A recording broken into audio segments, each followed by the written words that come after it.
Hello friends, and welcome back to our channel.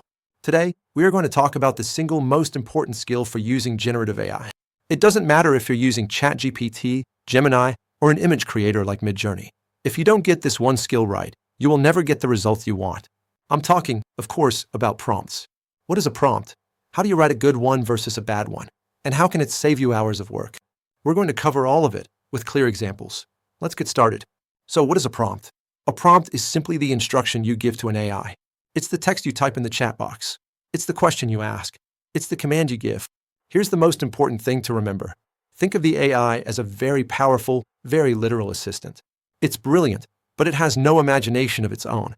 It will only do exactly what you tell it to do. The quality of the AI's answer is 100% dependent on the quality of your prompt. This is why we have a new field called prompt engineering, which is just the skill of writing good, effective prompts to get the AI to do what you want. A bad prompt gives you a bad result. A great prompt gives you a great result. Let me show you the difference. Let's start with a text AI. A bad prompt is vague. You type, write about data analysis. What will you get? A very generic, high-level summary. It's not very useful. Now, look at a good prompt. It's specific, it gives context, and it defines the format. Act as a data analyst trainer. I'm a new employee. Write a 3-paragraph email for me that clearly explains the 5 key steps of the data analysis process. The tone should be welcoming, professional, and easy to understand. You see the difference?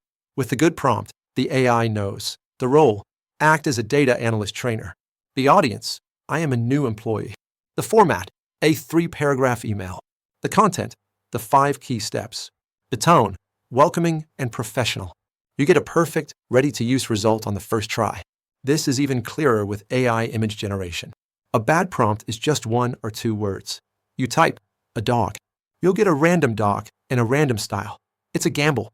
Now, a good prompt paints a picture with words. A high-quality, photorealistic image of a golden retriever puppy. The puppy is sitting in a green, sunlit field of grass. The photo is a close-up shot, with the puppy's face in sharp focus and the background softly blurred. Look at that. Because we were specific about the subject, the breed, the setting, the style, and even the camera details, we get exactly what we imagined. This is true for technical work, too, like coding. A bad prompt, Python function. This is useless. The AI has no idea what to do. A good prompt, write a Python function that takes a list of numbers as input. The function should return a new list containing only the even numbers. Please include comments in the code to explain the logic. Again, the AI knows the language, the input, the output, and the extra requirements. You get usable code in seconds. So what is the lesson here? If you want to master generative AI, you must master prompting. The golden rule is be specific, be clear, and provide context. Be specific, don't say a dog, say a photorealistic golden retriever puppy. Be clear, tell the AI the format, tone, and style you want. Provide context, give the AI a role. Act as an expert marketer. Act as a senior developer. Act as a trainer. When you do this, you stop being a simple user and you start becoming an AI director. I hope this explanation was clear and helpful. If you learned something today, please give this video a like and be sure to subscribe to our channel for more tutorials on AI, software, and technology. And now, a question for you. What is the best or most complex prompt you have ever written? Let me know in the comments below. Thank you for watching, and I'll see you in the next video.